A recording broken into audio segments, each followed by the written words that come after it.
Most people know him as the primary architect of India's constitution. But what if I told you his greatest genius was actually in monetary economics? Welcome to The Explainer. Today, we're breaking down Dr. S. Vijay Kumar's fascinating research paper on one of India's most monumental historical figures, Dr. B.R. Ambedkar. We're going to examine his incredible foresight, his foundational contributions to the nation, and, very importantly, we'll neutrally explore the often heated modern controversies surrounding his legacy. It's a profound look at a man who literally shaped a nation. Here's our roadmap for today. We'll cover 1. More than a lawmaker, 2. The visionary economist, 3. Champion of social reform, 4. The reservation debate, and finally, 5. Critiques and modern legacy. Let's get right into it. Section 1. More than a lawmaker, beyond the Constitution. So, he was posthumously awarded the Bharat Ratna in 1990 for drafting the Constitution, right? But Nobel laureate Amartya Sen completely shatters our standard historical preconceptions with a single, powerful statement. He calls Ambedkar his father in economics. Now, to be given that title by a Nobel laureate, that reveals a whole new layer of genius that is so frequently overshadowed by his political achievements. He wasn't just a lawmaker, he was a true dynamic polymath.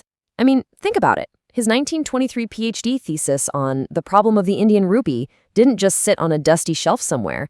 It practically birthed the Finance Commission of India. And his research? It was instrumental in framing the guidelines for the Reserve Bank of India in 1934.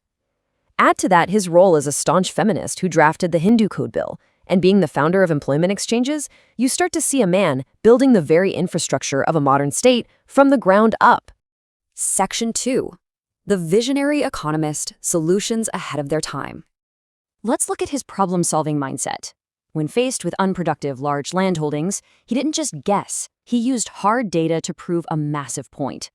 He showed that huge agricultural estates are practically useless without state-provided capital and labor. In fact, small holdings could actually outproduce them if they were resourced properly. Plus, he heavily criticized the regressive tax burden on the poor.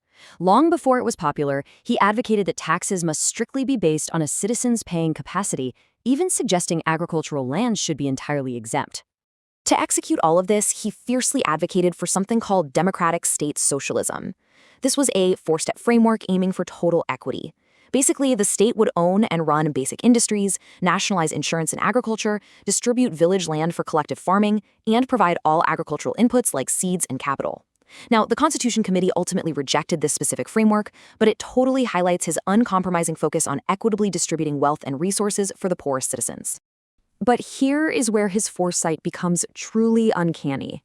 The research paper notes that way back in 1923, Ambedkar was already hinting at the necessity of a free enterprise economy.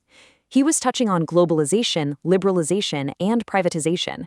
It is absolutely mind-blowing that he foresaw these economic necessities nearly a full century before the Indian government actually adopted those exact liberalization policies in the 1990s. Section 3. Champion of social reform, eradicating inequality. Education, agitation, and organization. He believed deeply in peaceful, scientific methods of social change. He wasn't just protesting, he was systematically building a framework for liberation that modern social movements still borrow from today. This three-pronged strategy became the absolute bedrock of a movement for roughly 65 million untouchables. And he viewed social oppression directly through an economic lens. To him, the caste system wasn't just a division of labor, but a division of laborers. He saw it as worse than slavery. Why? Because it inherently destroyed mobility and wasted human capital. It acted as this massive, structural obstacle to India's overall economic development. His commitment to equality was absolute.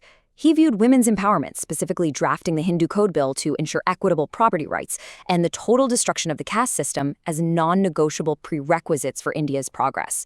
He even put his own career on the line, resigning from the cabinet when his legislation defending women's rights faced fierce opposition.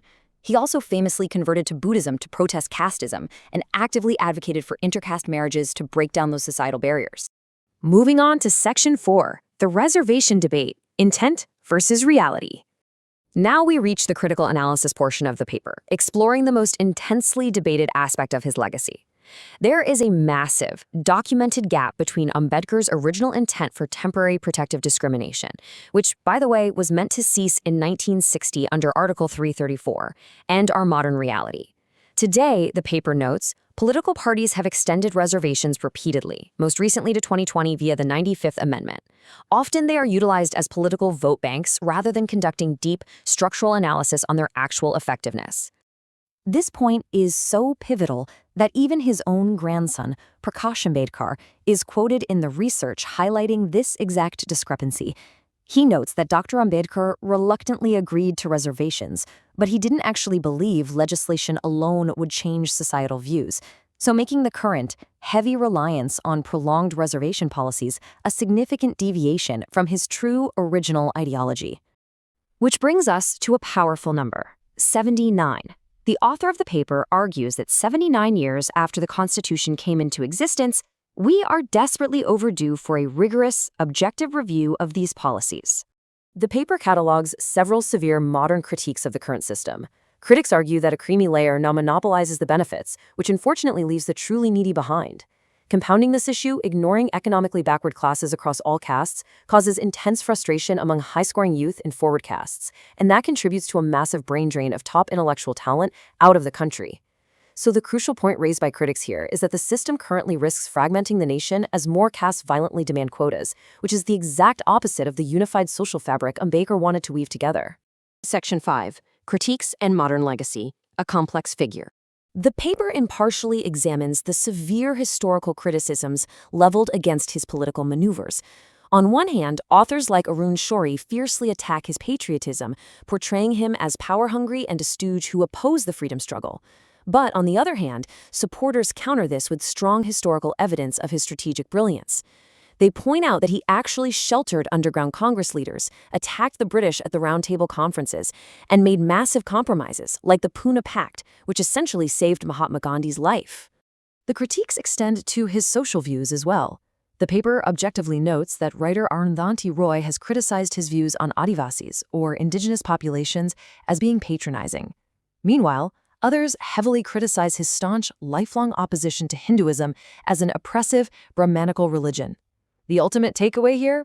No historical giant, not even one as foundational as Ambedkar, escapes rigorous, modern scrutiny from all sides of the political spectrum.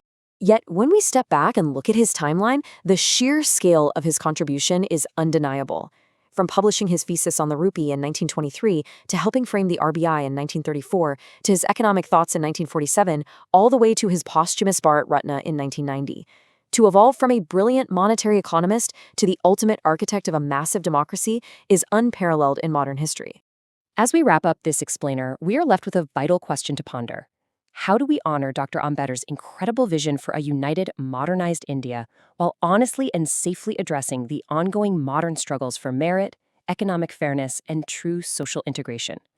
It's a complex balance, but understanding the full scope of his genius and the critical analysis of his legacy is absolutely the best place to start. Thanks for joining me on this deep dive. Keep questioning and keep learning.